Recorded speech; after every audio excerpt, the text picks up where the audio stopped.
नोएडा में 50 kilo drug पकड़ी गई है, जिसकी मार्केट में कीमत 150 करोड़ रुपए है। और ये सारी की सारी ड्रग दिल्ली एनसीआर के कॉलेज में सप्लाई हो रही थी। दिल्ली एनसीआर में जितने मेडिकल कॉलेज हैं, लॉ कॉलेज हैं, इंजीनियरिंग के कॉलेज हैं, एमबीए के कॉलेज हैं और भी जो डिग्री कॉलेज हैं या यूनिवर्सिटी हैं, वहां पे ये ड्रग सप्लाई की जाती थी। बनाने वाले 4 नाइजीरियाई हैं। ये नाइजीरिया से स्टूडेंट वीजा लेके आए थे, ड्रग बना रहे थे और कॉलेज में सप्लाई कर रहे थे। कहने का मतलब पैसा कमा रहे थे नाइजीरिया वाले और बर्बाद हो रहे थे हमारे बच्चे। भारत की संस्कृति बर्बाद हो रही है इस नशे के कारोबार के कारण।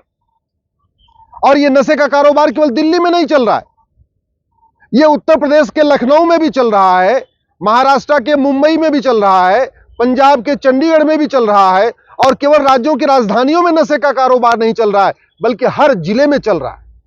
भारत का ऐसा कोई यूनिवर्सिटी नहीं है जहां ड्रग सप्लाई शुरू नहीं हो चुकी है। ऐसा कोई इंजीनियरिंग कॉलेज नहीं है, ऐसा कोई मेडिकल कॉलेज नहीं है, ऐसा कोई लॉ कॉलेज नहीं है जहां पे ड्रग स्मगलर ने अपना नेटवर्क नहीं फैला दिया है।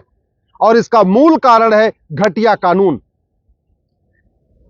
ड्रग बनती रहती है, छापा मारा जाता है, ड्रग पकड़ी जाती है, मुकदमा चलता रहता है, लेकिन आज तक किसी ड्रग स्मगलर की 100% प्रॉपर्टी जब्त नहीं हुई। आज तक किसी ड्रग स्मगलर को आजीवन कारावास, फांसी नहीं हुआ। आज तक किसी ड्रग स्मगलर की नागरिकता खत्म नहीं हुई। इसीलिए ड्रग स्मगलर पे कार्रवाई तो होती है, लेकिन ड्रग स्मगलिंग रुक नहीं रही है। सवाल यह है, ये सिंगापुर में ड्रग स्मगलिंग क्यों नहीं होती? ये जापान में ड्रग स्मगलिंग क्यों नहीं होती? आखिर क्या कारण है कि भारत, जहां भगवान राम पैदा हुए, भगवान कृष्ण पैदा हुए, भगवान महावीर पैदा हुए, भगवान बुद्ध का कर्म भूमि है ये, वहां पे ड्रग का इतना बड़ा कारोबार चल रहा है और जापान और सिंगापुर में तो ये नहीं चल रहा है। मैं बार बार कहता हूं, दवा बदलने से बीमारी ठीक नहीं होगी, कानून, डॉक्टर बदलने से बीमारी ठीक नहीं होगी, दवा बदलना पड़ेगा। शासक बदलने से नशा तस्करी नहीं रुकेगी, नियम कानून बदलना पड़ेगा। पंजाब में आम आदमी पार्टी की सरकार इस वादे के साथ आई थी कि हम ड्रग स्मगलिंग रोक देंगे। 2 साल बीत चुका है, मुख्यमंत्री वहां भगवंत मान को ढेले भर की ड्रग स्मगलिंग नहीं रुकी है। कोई एक भी जिला ऐसा है नहीं पंजाब में जहां ड्रग स्मगलिंग आज भी नहीं हो रही। इस ड्रग स्मगलिंग के कारण हमारी जनरेशन बर्बाद हो रही है, हमारी पूरा युवा पीढ़ी बर्बाद हो रही है।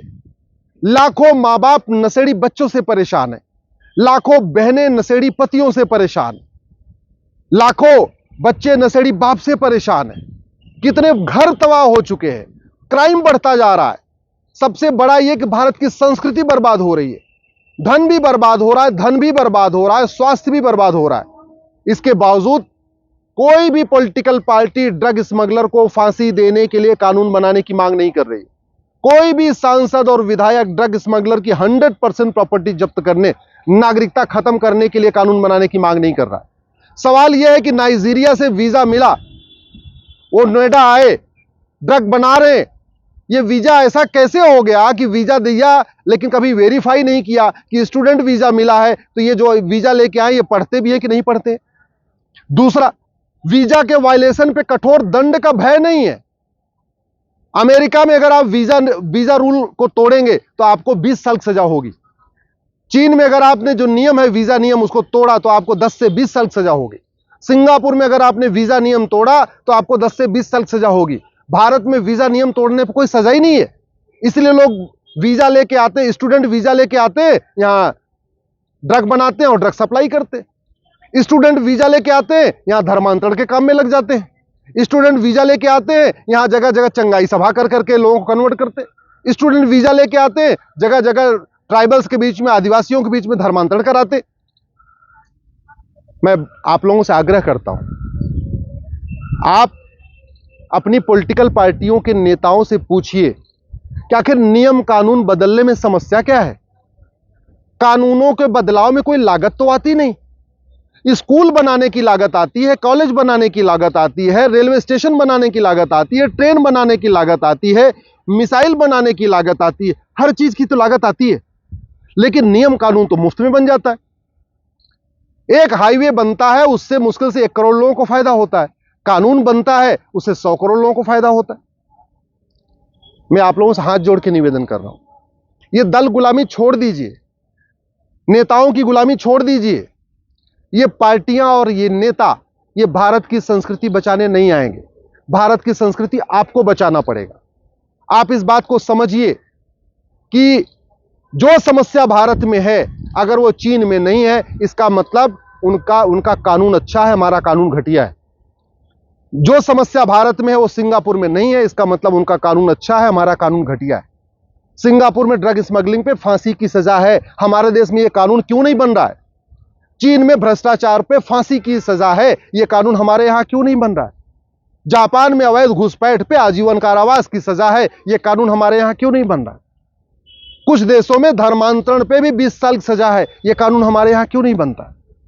हमारे देश में अगर आप भ्रष्टाचार अपराध खत्म करना है, हमें one nation one penal code बनाना पड़ेगा। ये जो घूसखोरी, कमीशनखोरी, जमाखोरी, मिलावटखोरी, कालाबाजारी, नशा तस्करी, मानव तस्करी, सोना तस्करी, चंदन तस्करी, घुसपैठ, धर्मांतरण, जो दुनिया भर का घटिया कानूनों का मकड़जाल बना रखा है ना, इसको खत्म करना पड़ेगा। एक कानून बनाना पड़ेगा, one nation one penal code, और जितने अपराध है उसमें दंड हमें सबसे कठोर देना पड़ेगा। भगवान श्री राम ने बोला ना, भय बिन होय न प्रीत। हम अपने कानूनों को बाहर के कानूनों से कंपेयर करें और अपना कानून सर्वोत्तम कानून बनाएं। भारत में जुडिशियल चार्टर लागू करना पड़ेगा, जस्टिस विद इन ईयर लागू करना पड़ेगा। अब ये जो ड्रग स्मगलर पकड़े गए ना, 50 करोड़ ड्रग पकड़ी गई है, 150 करोड़ रुपए की ड्रग पकड़ी गई है, इतना तो पकड़ा गया। ये पता नहीं कितने साल से ये कारोबार कर रहे थे, कितने घर बर्बाद कर चुके हैं, कितने बच्चों को ड्रग एडिक्ट बना चुके हैं, कितने माता पिता का सपना तोड़ चुके हैं, ये भगवान जाने। लेकिन मैं आपको बता रहा हूं, वर्तमान कानून में ये जो 4 नाइजीरियाई पकड़े गए हैं ना, न इनको आजीवन कारावास फांसी होगा, न इनकी 100% प्रॉपर्टी जब्त होगी, और कठोर जब भय कानून नहीं होगा तो भय नहीं होगा। आखिर ये नाइजीरियाई भारत में आके ड्रग क्यों बना रहे हैं? चीन में जाके ड्रग क्यों नहीं बनाते? ये नाइजीरियाई भारत में आके ड्रग क्यों बना रहे हैं? सिंगापुर में क्यों नहीं जाके बनाते हैं? क्यों? क्योंकि सिंगापुर में पता है अगर ड्रग का कारोबार किया 6 महीने के अंदर फांसी हो जाएगी, और उनको भारत के कानून के बारे में पता है, यहां कर लो कोई दिक्कत नहीं है। उसके बाद डिस्ट्रिक्ट कोर्ट में 20-30 साल मुकदमा चलेगा, हाई कोर्ट में 20-30 साल मुकदमा चलेगा, सुप्रीम कोर्ट में मुकदमा चलता रहेगा, 50-60 साल मुकदमा चलेगा, और बाद में 10 साल सजा हो जाएगी। अभी हुआ है ना अलीगढ़ में, नकली शराब से 500 लोग बीमार हुए, कई लोगों की आंख खराब हो गई, कई लोगों का लीवर खराब हो गया, कई लोगों का किडनी खराब हो गया, 106 लोग मर गए। और जानते हैं सजा कितनी हुई? 106 लोगों के मरने पे 5 साल की। 500 लोग बीमार हुए, 106 लोग मर गए, जुर्माना 11,000। ऐसा घटिया कानून है यहां का। हम सब कुछ वर्ल्ड क्लास बनाते हैं, world class highway, world class railway station, world class train, world class shopping mall, सब कुछ वर्ल्ड क्लास मिसाइल, लेकिन वर्ल्ड क्लास कानून नहीं बनाते। और वो क्यों नहीं बनाते? क्योंकि आप डिमांड नहीं करते। आप ज्यादातर लोग दल गुलाम हो चुके हैं, पार्टियों के गुलाम हो चुके हैं, अपना विवेक नहीं इस्तेमाल कर रहे हैं, अपना दिमाग नहीं लगा रहे, वो केवल नेताओं की चाकरी कर रहे हैं, पॉलिटिकल पार्टियों की चाकरी कर रहे हैं। ये समझ में नहीं आ रहा है इन सबको कि भैया जो समस्या है भारत में है, सिंगापुर में, जापान में नहीं है। तो इसका मतलब सीधी सी बात है, ना हमारी शिक्षा व्यवस्था ऐसी है, ना हमारी कानून व्यवस्था अच्छी है। शिक्षा ऐसी हो जो संस्कार भर दे, और कानून का इतना कठोर हो कि आदमी अपराध करने के पहले 100 बार सोचे। तो शिक्षा भी अच्छी नहीं है, इसलिए घूसखोरी, कमीशनखोरी, जमाखोरी, मिलावटखोरी, कालाबाजारी, नशा तस्करी, मानव तस्करी, सोना तस्करी चल रही है, और कानून का भय नहीं है, इसलिए भी अपराध बढ़ता जा रहा है। अगर आप चाहते हैं अपराध रुके, अराजकता रुके, भ्रष्टाचार रुके, नशे का कारोबार रुके, मानव तस्करी रुके, नशा तस्करी रुके, सड़क के किनारे अवैध निर्माण रुके, ये जनसंख्या विस्फोट रुके, ये धर्मांतरण रुके, घुसपैठ रुके, तो कठोर कानून की मांग करिए। One nation one police code, one nation one civil code, one nation one evidence code, one nation one judicial code, और जस्टिस विद इन ईयर, यही अस्थायी समाधान है। बाकी सब केवल तू तू मैं है, आरोप प्रत्यारोप है, नूरा कुश्ती है, बतौलेबाजी।